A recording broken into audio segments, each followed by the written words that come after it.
Donc, d'abord, je voudrais parler des constats. On part d'observations, et la première observation, c'est que le climat de la Terre se réchauffe, et on a plein d'indicateurs pour cela. Celui qu'on utilise comme une façon de résumer et d'agréger l'information, c'est un indicateur de température moyenne à la surface de la Terre. Donc c'est un indicateur de température qui est présenté de 1850 à ici 2012, le rapport étant paru en 2013, et qui vous montre l'écart à une référence qui est la climatologie, et qui vous montre que entre 1850 et maintenant, le climat s'est réchauffé, alors en plusieurs étapes, pas nécessairement en une seule étape, il y a de la variabilité, il y a des variations au sein de ces températures, mais entre 1880 et 2012, c'est pratiquement 0,8 degrés. Bon, c'est un des chiffres à retenir, et je vous montrerai les perspectives que l'on a pour le XXIe siècle par rapport à ce chiffre. Et les 30 dernières années sont les plus chaudes, non seulement depuis 1850, mais même depuis 1400 ans. Donc il y a réellement, cet état n'est pas juste le dernier siècle, il va au-delà, on a un réchauffement du climat. Et ça se voit pas que sur la température, ça se voit également sur une hausse du niveau de la mer, sur la fonte de la glace en Arctique, régulièrement en septembre, où la glace atteint son minimum. La glace de mer déflait la chronique avec, on a encore atteint un record, la glace de mer a fortement diminué. Et maintenant, on arrive à voir ce réchauffement également dans les océans, pas que dans l'atmosphère, mais également dans les océans.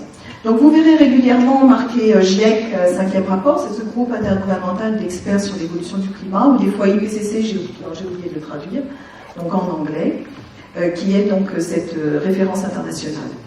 Alors, l'autre constat, donc là on est dans les constats, on n'est pas dans ce qu'on en déduit, c'est que la concentration de gaz à effet de serre dans l'atmosphère est modifiée.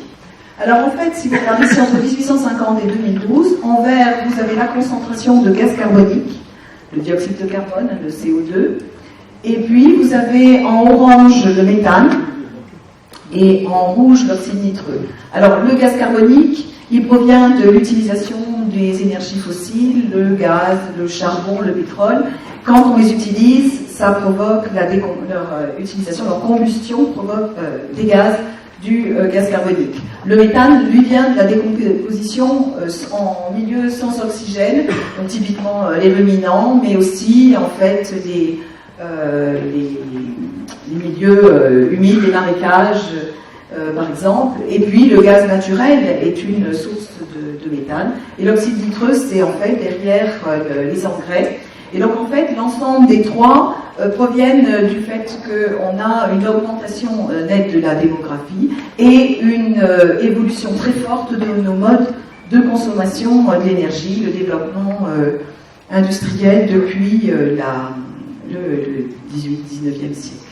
Là en bas, en fait, je vous ai montré de 1850 à 2000, en fait, ce sont les émissions de gaz carbonique. Et en gris, c'est la partie qui vient en fait de l'utilisation des énergies fossiles, et en jaune, c'est en fait la partie qui est liée à la déforestation, puisque la déforestation joue également un rôle dans les émissions. On voit qu'en fait, au départ, c'était plutôt la déforestation, mais en fait, la déforestation est relativement, bon, il y a eu quand même une augmentation après-guerre, mais c'est relativement contenu. Par contre, on voit que depuis l'après-guerre, depuis les années 1950 pratiquement, il y a une explosion, on a vraiment une forte augmentation de la consommation des énergies fossiles. On atteint actuellement, si on cumule l'ensemble de ce qui a été émis, 2000 milliards de tonnes de CO2, de gaz carbonique, émis cumulés. Par an, on est autour de 35 milliards de tonnes, alors en compté en gaz carbonique. Des fois, vous trouverez des estimations qui sont en milliards de tonnes de carbone. Bon, mais c'est en fait juste un facteur à peu près 4 entre les deux, mais on a donc le total des émissions. On voit ici entre 1750 et 1970, on était à peu près à 1000. Et depuis, si on regarde depuis, en fait, on a doublé. C'est-à-dire, en fait, entre 1970 et maintenant, on a doublé la quantité de gaz carbonique émis dans l'atmosphère. Donc, en un peu plus de 40 ans. Alors, ça ne permet pas, c'est clair que les gaz à effet de serre ont un effet de réchauffer le climat. En fait, ils absorbent l'énergie qui est émise par la surface de la Terre dans le rayonnement infrarouge et ils réémettent vers la surface et donc ils permettent de garder l'énergie dans le système.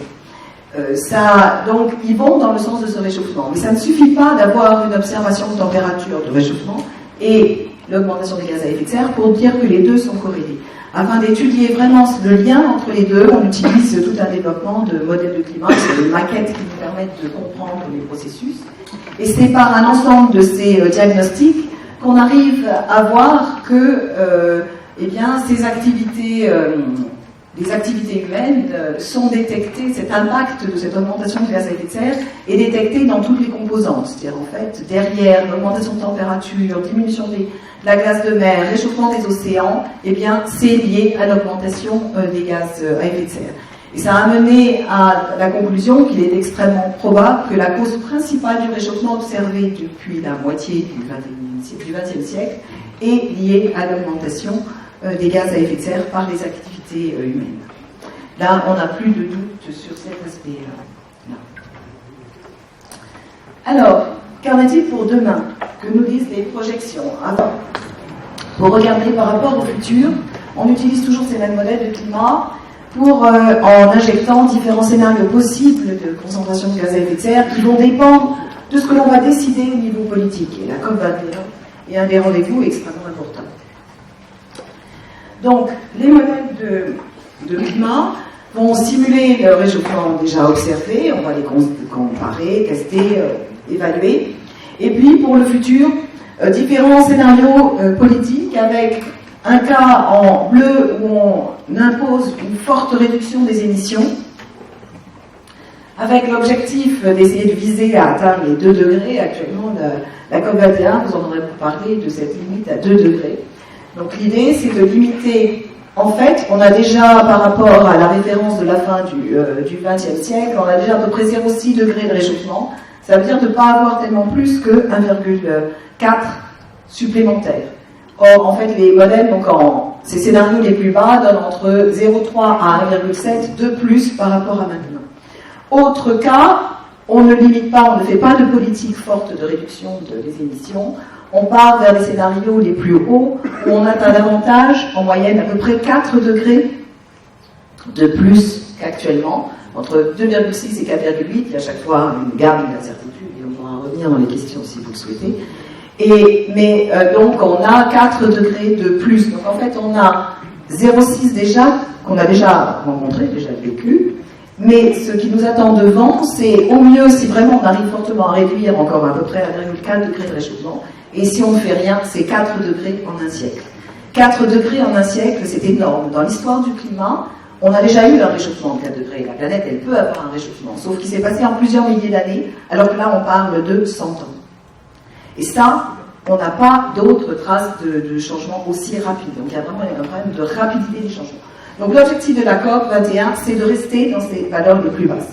Au point de vue température, voilà ce que ça donne. C'est-à-dire dans les deux cas, le réchauffement est plus marqué sur les continents que sur les océans. Il est plus marqué dans les hautes latitudes que dans les tropiques. Mais si on est à 4 degrés, on va atteindre dans les hautes latitudes des valeurs qui dépasseront 6 degrés de réchauffement. Alors que si on est à 2 degrés, on arrivera à rester à des températures relativement un réchauffement relativement plus limité. Typiquement, pour vous donner un peu une idée à quoi ça correspond, on peut, avec ces modèles, par exemple, regarder la température d'été au niveau de la région parisienne. Et vous avez, en fait, alors, il y a des petits points qui sont les observations, avec ici la canicule de 2003, qui était quand même un été particulièrement chaud. Et puis, des jeux de simulation, le scénario bas ici en haut, et les scénarios hauts avec les deux modèles français, en orange et en rouge.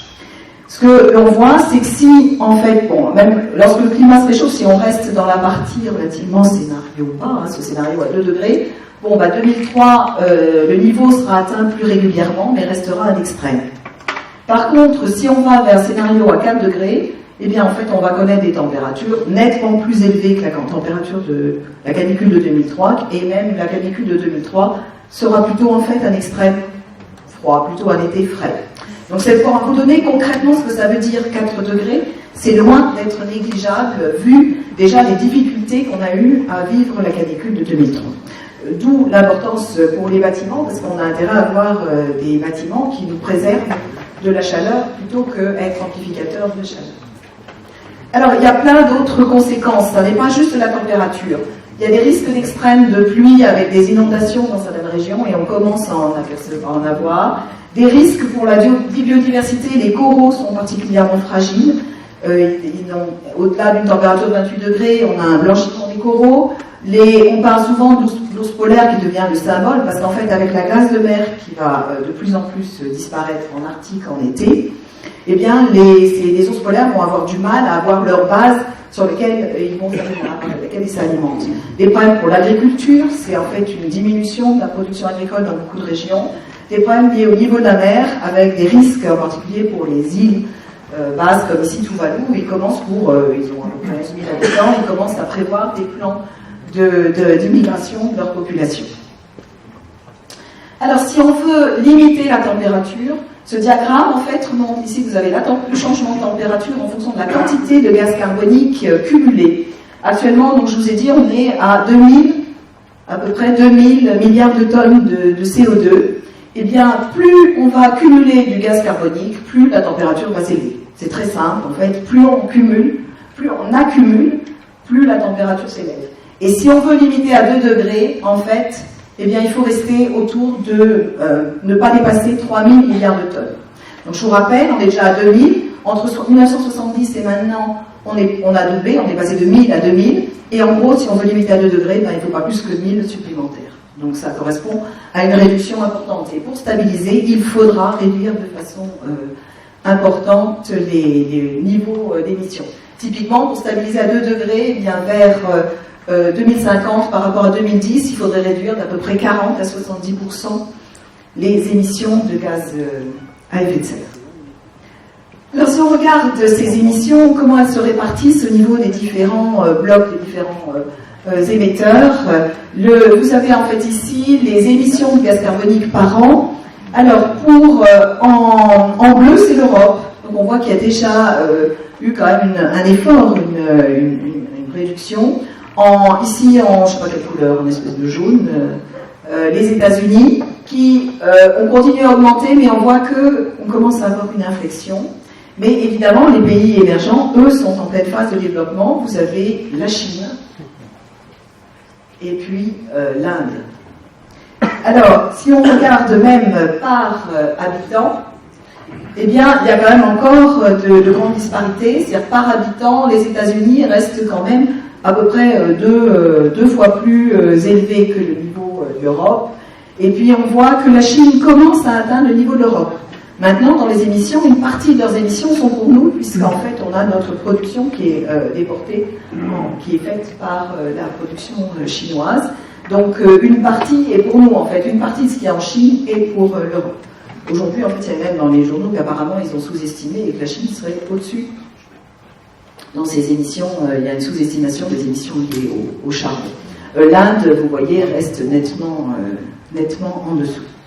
Donc ça pose tout un tas de problèmes d'équité, de laisser les pays aussi pouvoir se développer. Donc c'est loin d'être une question très simple à régler, et il va y avoir énormément de discussions à la COP 21. Si on regarde les différents secteurs au niveau mondial, qui est producteur d'effets de serre, le bâtiment est à peu près à 18% quand on inclut la consommation directe et celle liée à l'électricité, les transports 14%, l'usage des terres, l'agriculture 25%, un émetteur important, l'industrie 32%. En France, les chiffres sont un peu différents dans la mesure où nous, la partie électricité est liée au nucléaire qui n'émet pas de gaz à effet de serre, et donc pour le bâtiment c'est à peu près pareil, mais ça change beaucoup la part des transports. Alors il y a des options d'atténuation, on peut atténuer dans les différents secteurs en réduisant notre utilisation d'énergie, en réduisant, quand on produit une énergie, on utilise par exemple, quand on utilise le gaz naturel, c'est moins émetteur que le charbon pour la même quantité d'énergie, en utilisant des énergies décarbonées, typiquement les énergies renouvelables, et pour l'agriculture et les usages des terres, réduire les émissions, augmenter le puits de carbone, parce que le sol absorbe une partie de ce carbone. Si on regarde l'autre enjeu, c'est une partie du réchauffement est inévitable. Donc on aura de toute façon une part du changement avec un certain nombre de risques associés. Donc il y a une part d'adaptation, et donc ça c'est l'autre enjeu, atténuer d'une part et s'adapter d'autre part. Et le groupe 2 du rapport du GIEC fait un certain nombre de points, en particulier pour l'habitat, avec des risques associés à l'élévation de température, avec des pluies intenses, des risques d'inondation, des risques de cyclones dans les régions plus tropicales, et donne une estimation des risques. Actuels, ils sont encore relativement bas, mais 2030-2040, ils deviennent moyens, et si on est à 2 degrés, déjà on dépasse les risques de 2030-2040 pour la fin du siècle, et si on atteint 4 degrés, c'est encore plus important. Et vous avez en assuré, les options d'adaptation, elles vont permettre de réduire ces risques. Donc l'adaptation est très certainement un élément important auquel dans le professionnel du verre, vous aurez à faire face, en fait, parce qu'il va falloir justement innover. Je pense que ce sera l'objet des autres interventions. Donc, face au changement climatique, deux enjeux politiques. L'atténuation qui est de réduire les émissions pour réduire la cause, la source, et d'autre part, l'adaptation qui est de réduire les risques associés, donc d'anticiper pour limiter les risques pour un même réchauffement, voire même éventuellement saisir des opportunités qui peuvent se présenter. Donc la COP21 est une étape décisive, puisqu'en fait il s'agit de discuter comment réduire ce réchauffement à 2 degrés et comment s'engager les uns par rapport aux autres pour réduire le réchauffement à 2 degrés et limiter les risques associés.